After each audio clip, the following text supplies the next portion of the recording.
Setting up my new bullet journal for the rest of 2025. Hi there, welcome to today's video. I'm Natasha of Natasha Miller Creates, and today I'm setting up my new bullet journal to finish off 2025. I am using my notebook from Archer and Olive. This is from their Nostalgia collection, which was a couple years ago, and this is their Denim and Daisies notebook. This is B5 size, which is my favorite. And quick disclaimer, I do work for Archer and Olive, so this notebook was given to me for free. I do appreciate the company and I do love the company, otherwise I wouldn't work for them. So I'm using my pen from Tom Studio. This is a Lumos Pro Duo to write my name in the front of the notebook. This is possibly one of my favorite moments, I guess, starting a new notebook, is when I get to write my name in it. It's such a silly little thing, and I never used to write my name in it. But for the last couple of years, I've really felt that importance of adding my name to it. I'm using the small brush tip from the Tom Studio Lumos collection. It's not included in the pack of tips when you purchase the Lumos, but it's definitely worth the add-on if you can manage it, because it reminds me of a Tombow Fudenosuke. It's easy to use for calligraphy, especially if you're starting out. We're now getting into my setup for the cover page for 2025. I've been working on inventorying the stamps that I have, and I've come across a lot that I haven't used, and honestly there was no reason why I haven't used it yet. And so this was one of those stamp sets that I decided it's time. So I'm creating an outline of where I want my bits and pieces to go. This stamp set is from Studio L2E. I'm not sure if it's still in stock, I'll link it down below, but it's a art-centered stamp set, so it has pens and pencils, paintbrushes, swatching, all that fun stuff, and so I thought it would be fun to use this stamp set. I'm also using the Tall Skinny Alphabet from Studio L2E as well, and then of course my scrapbook.com stamp set, which I've linked all that below. If you're interested in learning how to stamp for your bullet journal, I do have some videos that you can check out that'll help you figure out what's going to work best in your journal. So I wanted to stack the pens and pencils on top of each other in the middle of the page, and then I was going to stamp words around it. I did go in with my Tombow brush pen to clean up some of the stamping that didn't stamp well, and then added a swatch to the top just to add more color to the layout.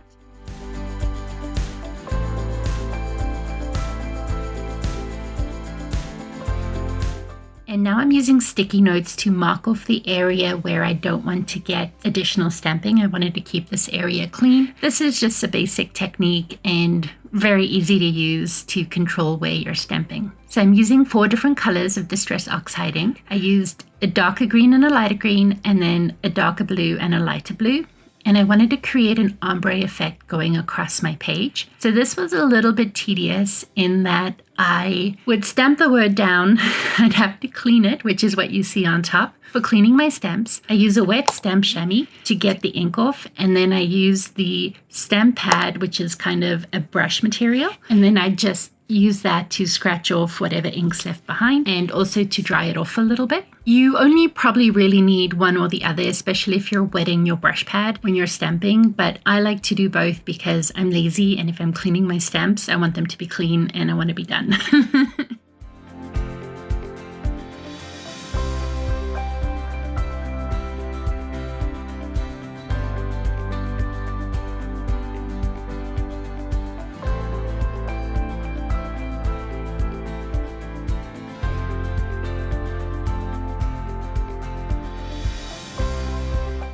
So I just kind of fast forwarded the whole process there. This did take a long time, but it was so much fun, and I really love how it turned out. I was so happy because I did get that ombre effect across my page. And now I'm grabbing my Lumos again, and I'm just freehanding a border. I did want to keep the lines loose so that it still had that artsiness to it and a little bit of that messiness to it. I can be very perfectionistic, and stamping really helped me get past that, because the stamps aren't always going to be perfect. There's a reason why I'm not one of those amazing card maker, scrapbooker kind, because I don't have the patience to wait or work to get the perfect stamped image. I kind of just want to get it over with and be done. So stamping has really helped me work through my perfectionism.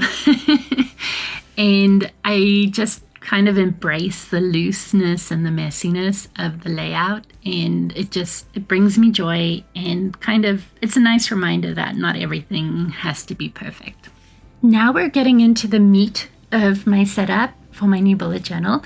This is where I'm putting my layouts together. I used my Distress inks to set up my tabs, and I used these sponges that I found to add color in a very small space. I have other sponges, but they tend to be a bit bigger and harder to control, so I found these and I love them. I have a video coming on how I'm organizing my stamps and how this all came to be, that nice little jar of color you see on the left-hand side of the page. So stay tuned for that. Now, the only issue I ran into with the ombre stamping that I did on the first page was that I wanted to carry it over into the rest of the setup. Before I forget, on the left-hand side of the page, I did a row of pens. Now, what's really cool is as I page through the setup, the pens are going to show through where there aren't any tabs or where I've cut my tabs. And so I really liked that. And so I was really happy with the pens on the left. But to get into the words that I stamped, the words are stamps, ink pads, color palettes, supplies, stencils, ink, markers, paint, themes, sketches, washi. And so those are the kind of words that are showing up for my new bullet journal setup, and I thought it was really fun to have this as a theme. And the stamp set has these swatches, these paint swatches as well. And so that's what I decided to put behind the headings. I don't think I've said yet, but this will be my future log.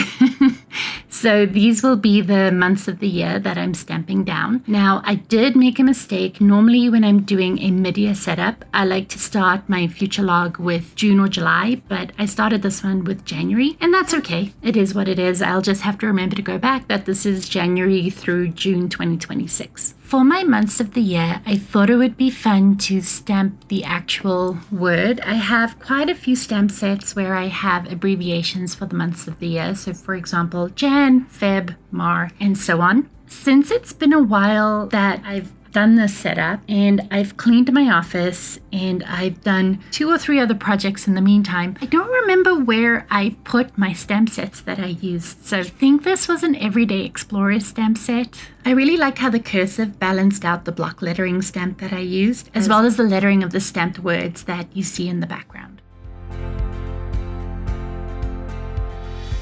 I'm using a calendar stamp set that I have available in my shop. I don't have that many left, so if you do want one, I've linked that down below that you can check out. And the longest part about this is making sure that I have the right calendar under the right month. It's happened before where I didn't. And then I was just able to stamp on sticker paper and put the sticker paper over top of the error. The reason why I like to stamp my calendars, a journal can get very bulky if you use stickers in the same place continuously, and so I like to throw in stamps every once in a while just to reduce a little bit of that bulkiness. And it doesn't matter how thick your paper is, if you're constantly putting stickers down in the same spot, it is going to create ridging regardless. So I like to use stamps as much as I can just to reduce that. For my weeklies, for example, I always tend to put washi in the same spot, and then over time it just tends to build up and create that ridging. So I try to be very intentional of where I'm putting washi and stickers when I do use them so that I reduce that ridging. I apologize for my voice coming and going. It's the 3rd week of school and my kids are already starting to get sick, and clearly they knew I was filming a voiceover, and so now I'm trying to fight off their cold. So please bear with me as I try and get through this without sounding too raspy. This next layout is to capture my goals. Now, in a previous video, I mentioned how I was going to change everything up and I wasn't going to have my goals in this journal anymore because they're in their own journal. And it's been this whole back and forth in my mind about how this is going to work for me. But I came up with an idea, and so my goals are going back into my main bullet journal, which is what this is. And the reason for that is to make sure that it's front and center, or at least in a place where I can refer back to it without having to find a different journal. I'm the kind of person where if I could put everything in one journal in a reasonable way, I'd be so happy, because then I won't have to switch out and constantly look for a different journal. But I've yet to find something that works for me in that way. So until then, my goals are going back into my main bullet journal. As I mentioned, these are just summaries of my goals. There are 4 main goals that I'm working on, so I just wanted to have kind of a dashboard of where I'm at with those goals. Going into the more creative side of this layout again quickly, I'm carrying over the color scheme as well as the ombre with the stamped words, and then the headings as well, where I stamped the swatch piece and then a little square that was part of the stamp set. Having used this layout for a couple months now, as well as my goal journal, which I swear the setup is coming, I would just change the headings a little bit. So you're going to see I stamp the numbers, and next to the numbers is where I'm writing the big goal, the big picture overview. Then I add a progress bar, and then I list the action steps. Now, instead of making these action steps, I'm thinking of breaking these down into the mini goals, because I just think that makes more sense in a main bullet journal that's like a mid-year setup or a new bullet journal setup. So when I do my new bullet journal setup for January, I will definitely change it where instead of actions, it's going to say mini goals, so that for the whole year or the 6 months, I can list the mini goals that I want to focus on for that time period. And then in my goal journal, of course, those mini goals will be broken down into action steps. I just think that's a more practical use of a dashboard, especially since this isn't my main goal journal. This isn't where I'm doing the work for that, but it gives an overview of where I'm at and what the next steps need to be.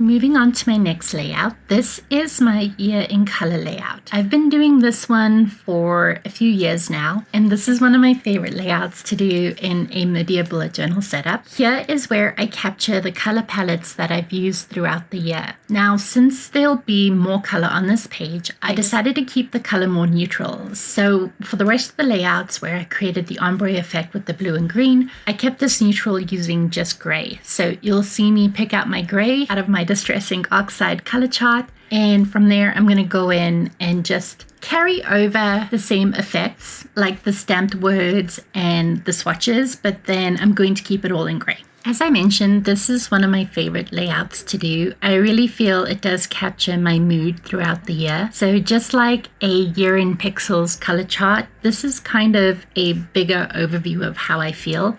I do love color theory, and so seeing what colors stood out to me and what colors I worked with throughout the year, it's so fun to kind of get a sense of how the year went, where I was having a little bit more trouble or where I was struggling a little bit more. And so I really enjoy having this layout to look back on. So just like the rest of my layouts, I'm using my scrapbook.com stamp set to stamp the heading. I only realize now in editing how skew it is. And it's a little bit bothering me, but maybe I'll get over it. You'll see shortly when I start stamping. And then for the months of the year, I used the same stamp set from Everyday Explorers that I used in my future log. One thing that I do that I don't think the camera has captured, I do pencil in shapes that I'll fill in with my acrylographs when the time comes to put this layout together. I go back and forth between filling this out as soon as I have this layout ready. So for example, I can go in and finish up January through to September as of filming this video, but I also kind of like to just sit down and fill it out all at once, because that's really fun to me as well, because that becomes a creative break where you find the colors, you sit down with them, and it's just fun to play with my stationery every once in a while. So that is something I'll probably keep doing, everything at once, or filling in all the colors at once. I do try and change up the shapes that I use for filling out my color every once in a while. This time around I'm using they kind of look like tabs, and they're part of the stencil, the Archer and Olive bullet journaling stencil, and it's just easy to fill those in. And maybe next year I'll use the flags, the split end flags, because that could be a fun shape to fill in as well.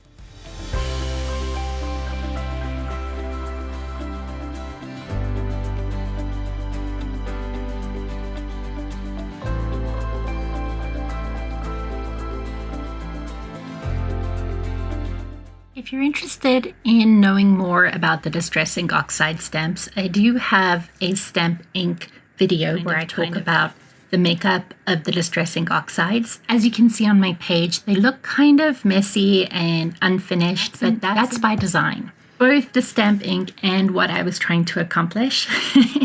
So since the ink is a hybrid ink, so it's a formula mixed up with pigment and dye ink, it works a little bit differently. It sits on the page differently, and it's in its name. It's a distress ink, so it's supposed to look distressed. And I really love the effect of the messiness, as I mentioned earlier in the video. And I actually would stamp on a separate piece of paper and then stamp into my notebook to kind of get more of a unexpected or a lighter effect as well. If you're going to use distress inks and stamp directly into your notebook, it might give you some ghosting just because, again, of the nature of the ink. It's very, I'm going to use the word juicy, so I'm sorry if that's triggering. But it is a juicier ink, so it does absorb into the paper a little bit more. And even in the 160 GSM, it might still cause a little bit of ghosting. So just keep that in mind if you're going to be stamping directly into your notebook with the Distress Oxide inks.